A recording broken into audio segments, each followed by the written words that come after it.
particularly Gen AI, is enabling fraudsters to fake any digital signal, anything, right? So when we're talking about deepfakes, for example, you have people bypassing facial recognition and liveness detection. There is only one thing that AI won't be able to fake, which is what's happening in the physical world, right? Like AI cannot fake a redwood like this behind me.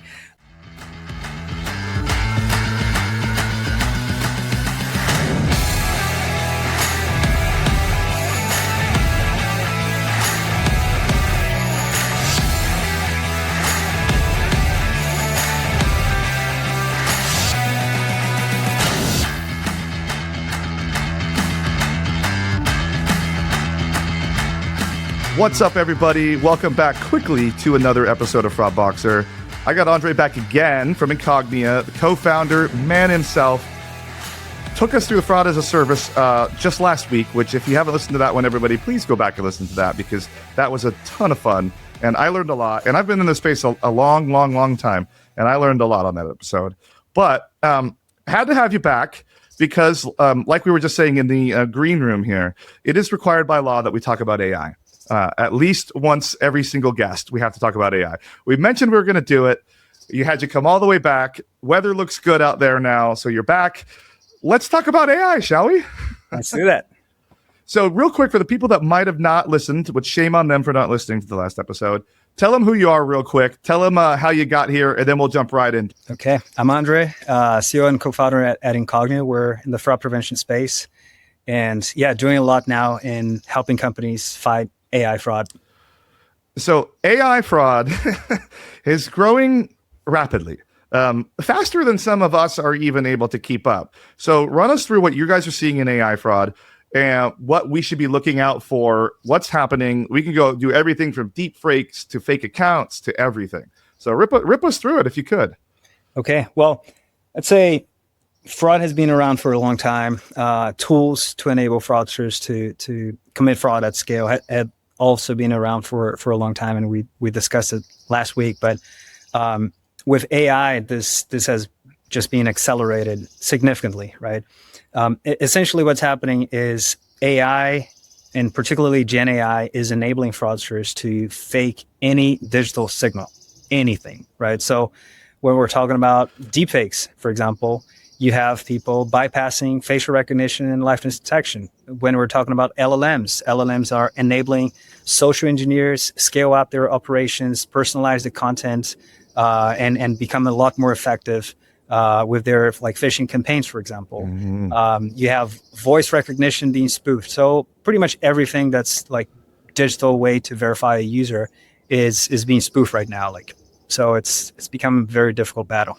It's really wild how this ChatGPT thing really exploded on the scene just a few years ago. And people have really found a way to bend AI in almost every single facet of life in some way. Like, it's not just to it was supposed to be like a workforce, tool to help us do everything, but like creating deep fakes and doing things like that, changing voice and stuff like that. Like, I even have had to use it for the podcast before, like when I said a word wrong.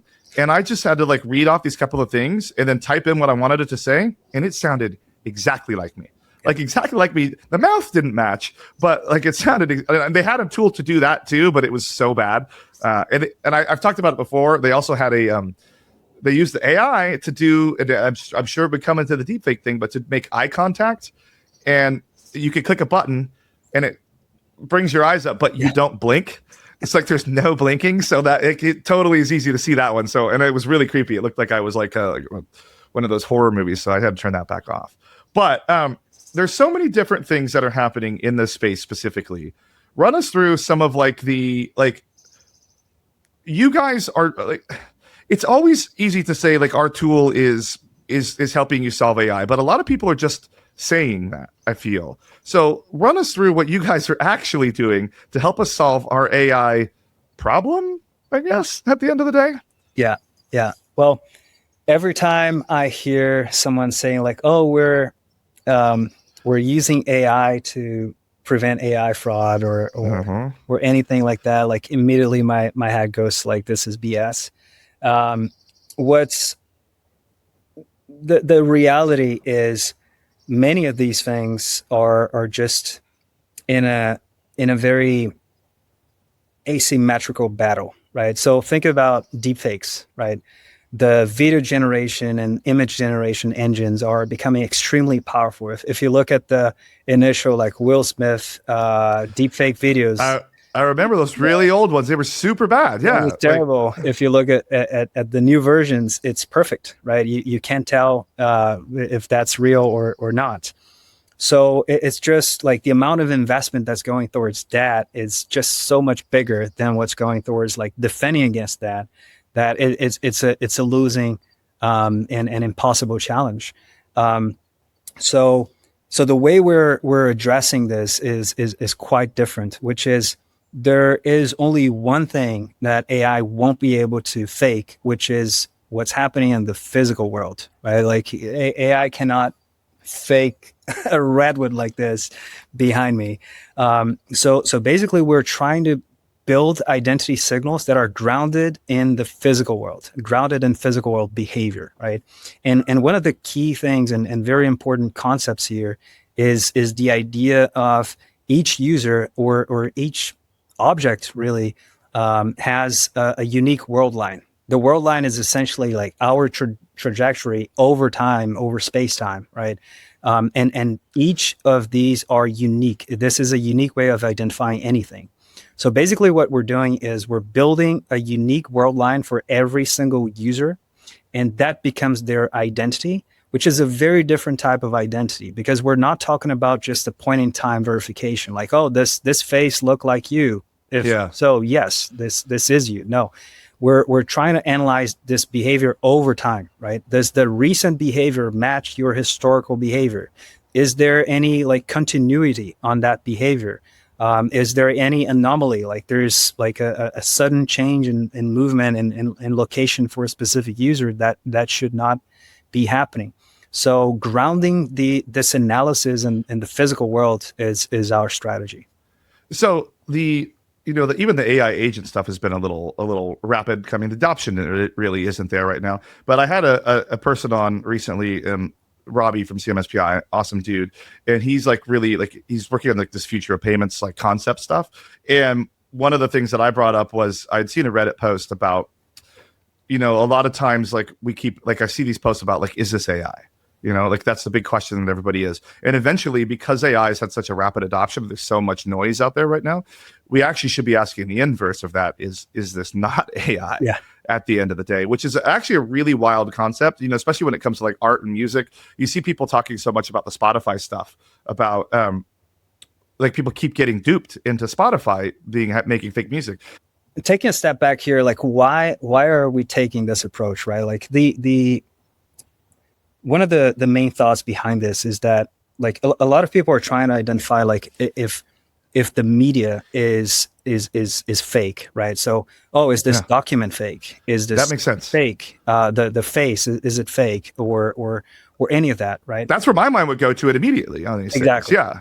But the problem is this is just going to be like there's continuous evolution there. And even if people say like, oh, but OpenAI now is going to start putting like watermarks on the like generated videos, fine. So as a fraudster, I'm no longer going to use OpenAI. I'm going to use the open source model that allows me to remove that watermark. And the open source model is also quite powerful, right? So these things are going to keep evolving, and like it's just not.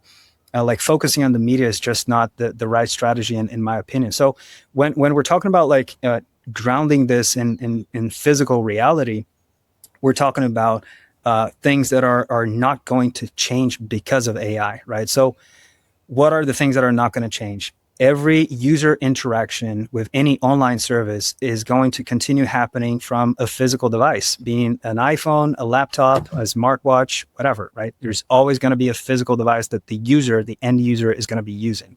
Even if this user is using an agent, for example, that agent is being activated through a physical device, right? So anytime like a system needs to re-authenticate this user will need to go back to that device and say, yes, this is me. I'm asking the agent to do this. Good point.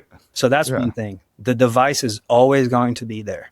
The second is the device is always going to be somewhere on the physical world, right? And like now and even more over time, we are going to be carrying these devices with us, right? So our smartphone, like we don't leave our homes without our phones. Not at all. Right? We don't do that. We may leave our wallet behind, but not our phones. As long as I got Apple Pay in there, we're good. Exactly. And for example, in the US, you have like 90% of the population has at least one wearable device. So we're talking about like smartwatches or like AirPods. So we are also carrying additional devices beyond our phones already, right? And in our homes, we also have smart devices, right? We have a smart TV, we have like a smart thermostat, a doorbell that's connected to the internet. So there are multiple devices that are associated to us. They're present in the physical world, and we can use these to understand the user, right? So essentially, we focus on analyzing these things, and when we connect all the dots, it becomes a lot easier for us to understand this is not AI, right? This is a real user in the. See, there it is. This is not AI. Exactly. That's really, really, really cool. So, like, is this a new thing that you guys started doing, or was it an evolution of the existing products that you guys had already? This is actually a bet that we've placed 15 years ago. Okay. So we thought, like, this was 2010. The iPhone has been around for probably 2 years only. Yeah. The App Store has just like been launched. It's fresh. Yeah. But we were thinking like, okay, and now the internet is going to move into things, because originally this was a phone, right? Now this is a computer. But it was supposed to be a phone. The same for smartwatches, the same for like smart glasses, and all the things that we're expecting in the future. So we thought, like, okay, every object at some point it's going to become smart and connected to the internet. And the initial thought was, if we still have to rely on the classic login and password to use these things, the experience is going to be terrible, right? Like, imagine having to type your password just because you want to use your smart TV or unlock your connected car, right? It's going to be terrible. So we have to find a way to recognize the user, the owner of that device, in real time with no friction, and then make that connection happen seamlessly. Yeah. So I need you guys to call Land Rover and tell them that, because they make me type that damn password and username in every single time. Exactly. And it is really annoying. I just trying to turn my car on to cool it down. So keep going. Sorry. Exactly. So that was the initial thought. But then we faced this challenge, which was like, okay, the way to solve this is by creating a better location technology, so we can identify like how close you are to these surrounding devices. And the GPS is not good enough for that, right? Like if you take a high-rise building, for example, you don't want people in the first floor to connect to your thermostat and the 12th floor, right? You want to be the only one who's able to do that, and you want to you want to be able to connect there when you are at that location, right? So we needed a way to identify the location of a device within buildings, separating like devices in different floors, different apartments, etc. So we spent a long time just trying to build a better location technology for indoor environments, right? So that was the first step. And then when we got into the fraud industry and we started like applying this technology to different use cases, we realized how powerful it was, because each user had a very unique location behavior, and we could use that as a form of identity that, when combined to device fingerprints and other layers, it became extremely robust, right? So with that, we're able to identify, for example, device resets. We're able to find connected devices, so like fraud farms, etc. We're able to. So even like some sitting side by side with other devices, like you could tell, like there's a whole bunch of that same location. Exactly. That's cool. That's actually really useful. I never would have thought about that, you know? Yeah. So this was like the initial vision, the initial technology. And then when AI fraud started happening at scale, we were like, okay, we're in the fraud prevention space, but identifying the media and distinguishing between like AI and not AI is going to become impossible, because these AI tools are becoming so much better.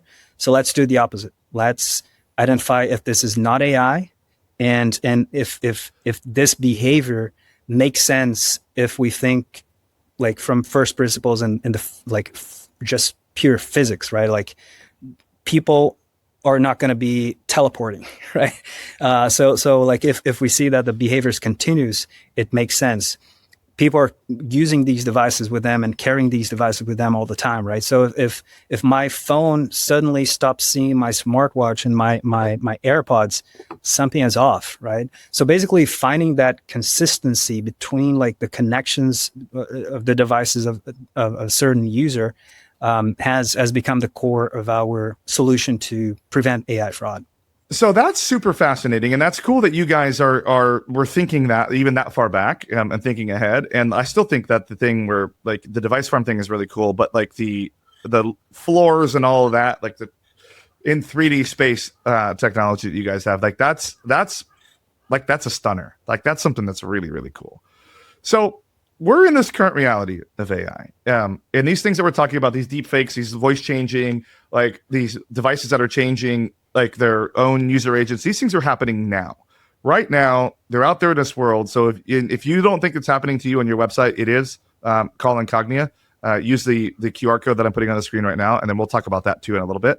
But I want you, because you're seeing all this data, you're seeing all this behavior, where do you think it's going to go next? Like, what is the future state of where fraud is going in the post-AI world, if we want to call it that? I guess I'll call it that. I just did it. Yeah. So.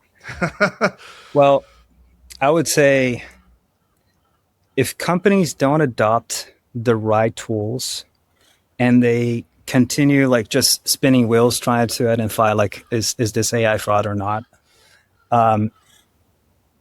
fraud is probably going to become the largest industry ever.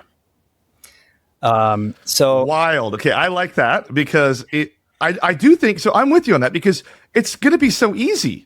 It's going to be so easy to like, you might as well just commit fraud because it's easier. Like, I'm thinking about a career change, so keep going. It's just hard to make content. Like, I might as well just steal shit. Yeah. So I mean, like, first of all, the risk for a fraudster is becoming like it's lowering very quickly because it's becoming easier to create fake identities. And if a fake identity commits fraud, who's going to be prosecuted, right? A fake person. No one is going to jail. So that's one reason. Like creating fake identities, fake like users has become a lot easier. And this can be applied across multiple industries, financial services, marketplaces, but even like dating platforms for romance scams, right? Or social media platforms for any other kind of scam. So this could like the attack surface is basically the entire internet. So creating fake profiles is easy and will become increasingly easier and faster for fraudsters to do this, especially with agents. Like the amount of automation and the speed at which these things can operate is just incredible. And like you don't need to have like a cluster of devices to do this. You can just download a model like locally on your device, and an open source model is going to run on your Mac, and that's all you need, right? So that's one thing. When you layer fraud as a service, which is what we were talking about previously, right? So the hardware-based solutions, the software to enable you to clone apps and like run like emulated devices, device farms, etc. Like when you combine these things, the automation from agents with the infrastructure that is already available, then you're talking about the like a single person being able to create accounts in the scale of like hundreds of thousands or even millions, right? I wonder if you could even like, if you take like the physical, like let's say I had a physical box, then I had 100 phones in it. And then on each of those, we were talking about in the previous episode, you could clone an app 1,000 times. I could just say, tell an AI agent that has all this on my machine to go make me $10,000 in the next 15 minutes. I need to go buy some stuff.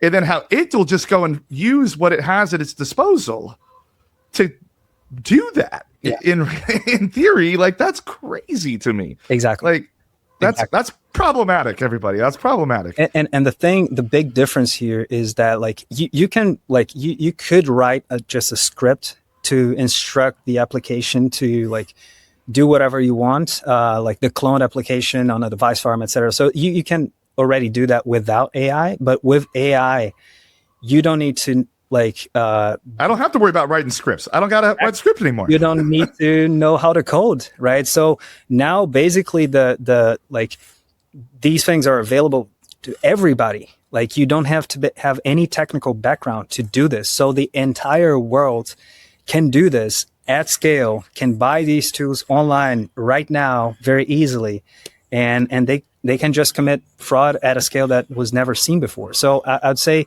the future of fraud because of AI is just a lot more scale. Like we don't need to get into the specific attacks here because they're going to vary, they're going to change, they're going to change overnight. They're going to change, but if we talked about one right now, by the time this episode came out in 1 week, it would be it'd be old. It'd be like outdated already, you know? Exactly. That's crazy.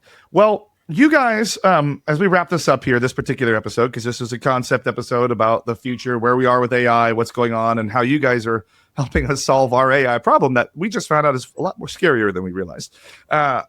You guys have been very generous to my listeners. You guys are doing a little offer here where if I, as a merchant, have an app that I think could be cloned or could be exploited, you guys are given an offer. QR code will be on the screen, everybody. You can check this out. For the first 10 people to come talk to you guys, and actually, you guys will actually spend time with my listeners and evaluate their app and tell it the vulnerabilities. So can you talk a little bit about that for my users, please? Sure.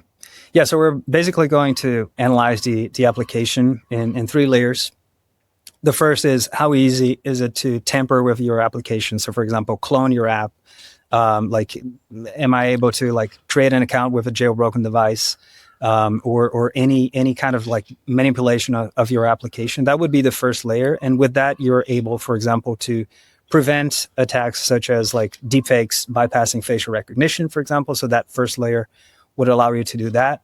The second layer is around understanding the stickiness of your device ID. So like, are these device IDs stable enough to resist like a reinstallation of your app, reconfiguring the device, like wiping out the data, or maybe resetting that device to factory settings. And then finally, the last layer is around the location intelligence, understanding like, okay, are there like device farms that are already attacking your application, and at which scale, right? Many times like fraud fighters may think they're being attacked by 1,000 people. It might be just one individual with large infrastructure that knows how to do this very well. That's crazy. Well, thank you for doing that. So everybody, that is actually a lot of work, and they're not just going to run an AI scanner over it. They're actually going to put the work in and evaluate your app. So for people that really want to know what's going on, that are serious about this and know what's really happening, please reach out. It's going to be incognia.com/fraudboxer. QR code, like I said, is on the screen. So you can just scan on your phone there. I promise I won't clone your app when you scan that. But again, it's incognia.com/fraudboxer for the folks that are listening. Link will be in the description of the video, of course, like it always is on there. So that's a really robust offer, and it's free, which is, I myself love free 99. So I will always take people up on those free offers. So thank you very much. Anything else you want to add before we wrap this whole thing up in a nice little tortilla and call it a burrito? No, I think we covered a lot of ground here. Was very, very interesting chat. This was a fun one, right? It was fun. A little more casual. Yeah. I hope people are not so scared with the things I said. Like there are solutions that can help you address these problems. Yeah, one of them is called Incognia. That can help you out. But yeah, it's a serious problem, and it should be taken seriously by fraud fighters. I do think it is one of those things. I think the AI boom has been one of the hardest things for us fraud fighters that have been doing this, and I still do this every single day. It's been one of the hardest things for us to reconcile and deal with, just because we just don't know what's next, and it's the very next transaction. Like usually there's some sort of like trail that we can follow, and right now it's just a wild, and it touches so many other points than just like traditional credit card frauding, the scamming stuff, the exploits on the websites, those sorts of things, which is why you guys are offering this service. Is is things that we just traditionally wouldn't think about or care about that much, and it's costing us more money on those things than it is in chargebacks. And I think that people just really need to be aware of that. So, André, thank you very much for your time. Thank you for coming back on the show. I know it's a lot to get 2 different sets of time with you. Definitely not recording these on the same day. But I really appreciate you giving me your time. And everybody else, I'll have the link to him in the description of this video too. I'll have the link to Incognia and to the application evaluation. So please go ahead and use those links. And then come see us if you see us at any of the trade shows. It is conference season for us out there. And we hope to see everybody in their big smiling faces and tell them more. Thank you. It was a pleasure. All right, everybody. We'll see you in a week or 2.